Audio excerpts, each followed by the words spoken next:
안녕하세요. 패밀리 이소라 소장입니다.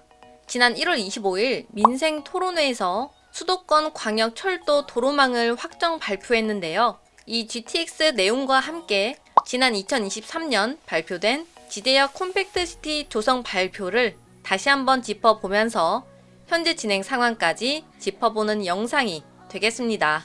패밀리 유튜브에서는 평택 지제역, 고덕국제신도시, 브레인시티 관련 소식들을 전해드리고 있습니다. 구독과 좋아요, 알림 설정까지 부탁드리면서 오늘의 영상 시작하겠습니다. 평택시는 경기도 남단에 위치한 첨단 산업 도시입니다.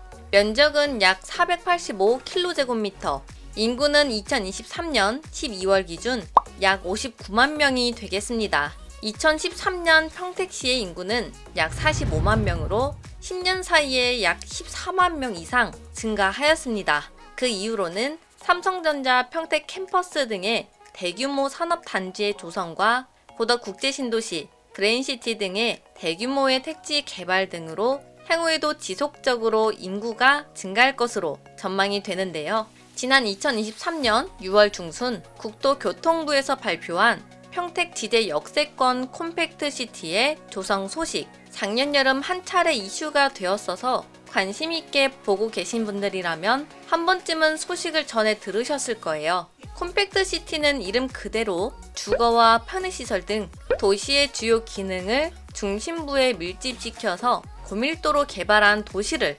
뜻하는데요. 사실 이 개발계획 소식을 접하기 전에도 지대역과 고덕 사이 이곳에 어떠한 개발이 되지 않을까 생각했었습니다. 지도를 보시면요. 지대역이 이곳이고 지대 역세권 개발지가 좌측, 위쪽으로는 브레인시티와 송탄, 그 좌측으로는 평택 삼성 캠퍼스와 고덕 국제신도시가 위치해 있습니다. 현재 이 지대 역세권 개발은 구상 단계에 있습니다. 위치는 평택시 지제동, 신대동, 세교동, 모곡동, 고덕면 일원이 되겠고요. 규모는 453만 제곱미터로 평택 지제역을 중심으로 미래형 환승센터가 예정이 되어 있고 그 옆으로는 상업지역과 두상복합과 뉴홈을 통한 주거부지, 그리고 주요 주거부지 조성이 2곳, 반도체 소부장 첨단복합 산업단지, 그리고 중앙공원과 각종 생활 인프라 등 자족형 콤팩트시티로 조성할 계획에 있습니다. 그리고 고덕 국제신도시에는 BRT가 예정되어 있습니다. BRT의 시행은 고덕 신도시의 3단계가 어느 정도 개발이 되면 진행이 될 예정에 있는데요. 기존 고덕 내의 노선에서 삼성 좌측으로 내려와 콤팩트시티 중간을 관통하여 지제역으로 연결될 수 있게 변경된 것으로 보입니다. 이러한 BRT 교통체계의 구축과 구도심과 신도심을 잇는 도로도 확장 계획에 있습니다. 그리고 주거 부지도 조성 예정에 있습니다. 지대 역세권에 지정된 공공택지는 총 3만 3천 가구를 공급할 예정인데요. 이 중 약 2만 가구를 뉴홈으로 공급한다고 합니다.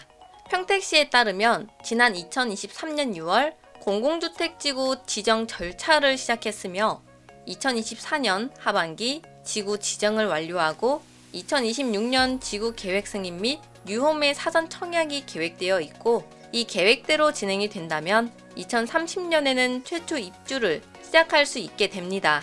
2033년까지 전체 계획을 완료하겠다는 구상에 있고요. 지대 역세권의 아파트 청약을 계획하고 계신 분이 계시다면 2026년 사전 청약을 준비하시는 것도 좋을 듯 합니다. 그리고 콤팩트시티 조성 발표 내용 중에는 GTX 관련 내용도 담겨 있었는데요. 평택 지제역은 광역교통의 요충지라는 이름에 걸맞게 현재 지하철 1호선과 SRT가 운행 중에 있고 2025년에는 수원발 KTX가 예정이 되어 있으며 신규 택지 조성으로 광역교통 수요를 확보하여서 GTX A와 C 노선 연장 사업도 속도를 낼 것이라 하는데요.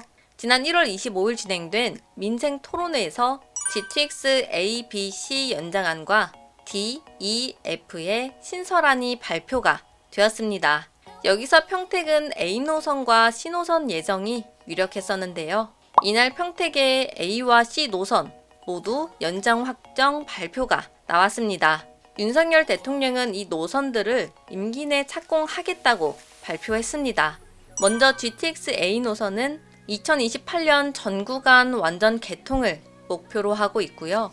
연장안으로는 동탄에서 평택 지제까지 확정 발표되었습니다. A 노선의 경우 평택시 단독으로 비용 부담의 의지를 밝히고 있어서 빠르게 진행이 가능할 것으로 보여지고요. C 노선 또한 2028년 개통을 목표로 하고 있으며 연장안에 평택 지제역이 포함이 되어 있고 지자체 비용 부담 방식을 협의한 후 예비 타당성 조사를 추진하는 조건으로 지자체의 부담이 합의될 경우 임기 내 착공 목표로 추진하겠다고 밝혔습니다. GTX 발표 이후 벌써 호갱노노 등에서는 지제역 주변의 아파트들의 검색량이 폭발적으로 늘어나고 있습니다. 이는 지제역뿐만 아니라 평택시의 전체적인 호재로 무려 5개의 광역철도가 지나가는 경기도 교통망의 요충지가 될 것으로 정말 기대가 됩니다. 그리고 지제 역세권에는 철도와 버스뿐만 아니라 UAM 등의 신교통 서비스를 연계할 수 있는 미래형 복합 환승센터를 건설하여서 도시 공간의 구조를 모빌리티 흐름에 맞게 설계할 예정이라고 합니다. 평택 지제역 복합 환승센터의 위치는 지제동 559의 4번지 일원에 계획이 되어 있습니다. 화면 속 사진은 환승센터의 조감도의 모습이고요. 추진 계획으로는 2023년 1월부터 사업을 추진하고 2024년 6월 민간 사업자 투자 설명회 예정, 2027년 복합 환승센터 착공 예정, 2030년에는 준공 예정으로 계획이 되어 있습니다. 철도와 버스 등의 기존 대중교통수단의 수준을 넘어서 도심 항공교통, 자율주행차, 전기, 수소차 등의 미래 모빌리티까지도 한꺼번에 이용할 수 있는 최첨단 시설을 갖춘 미래형 교통시설입니다. 이 환승센터를 중심으로 대규모 인프라가 구성될 것이고 5개의 남부 교통의 허브 역할을 하게 될 것입니다. 그리고 전략 환경 영향 평가 중에 있는 평택 지제 차량기지, 건설 예정지는 고덕면 방충리 진위천 동쪽 지역으로 2단계 나누어서 시설할 계획이라고 알려져 있고요.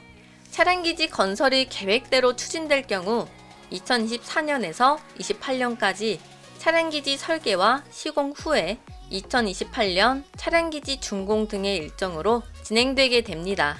통상 택지 지구의 공식 지정까지는 1, 2년, 광역교통의 개선 대책 수립까지 1, 2년이 소요되고 예비 타당성 조사 신청까지 4, 5년 정도 걸릴 것으로 추정이 되는데요. 현재 컴팩트 시티의 지정 대상으로 보상계획 수립이 준비된 상태이며 수용 방식으로 보상이 진행될 예정입니다. 지구 내 아파트의 입주를 2023년을 목표로 하였으니 정부 발표대로라면 3, 4년 이내에 보상이 시작되지 않을까 예상이 됩니다. 국토교통부는 평택 지제역 일대 신규 택지가 조성되면 화성 동탄 신도시를 잇는 K반도체의 도시가 될 것으로 기대한다고 밝혔습니다. 현재 지제 역세권의 지주수는 대략 4,200명 정도가 됩니다. 해당 주민분들이 현재 토지 수용을 철회하고 애초에 얘기했던 환지 수용으로 바꿔달라고 요구하고 있습니다. 하지만 평택시는 공공주택 특별법에 의해서 사업지구가 지정되고 앞으로 추진될 예정이라 환지 방식은 현재 불가하다고 밝혔는데요. 앞으로 해당 주민분들과 의견 차이를 좁히고 실질적으로 어떤 보상을 받고 어떻게 재정착을 할 것인가에 대해서 논의하는 자리를 만들겠다고 밝혔습니다. 평택 지제는 평택과 화성 용인으로 이어지는 반도체 메가 클러스터로서 지속적인 인구 증가와 인프라가 늘어나고 있는 지역입니다. GTX AC 연장 확정 발표와 함께 앞으로가 정말 기대되는데요. 계속해서 추가 소식들 패밀리에서 전해드리도록 하겠습니다. 저는 패밀리 이소라 소장이었습니다. 오늘도 시청해주셔서 감사합니다.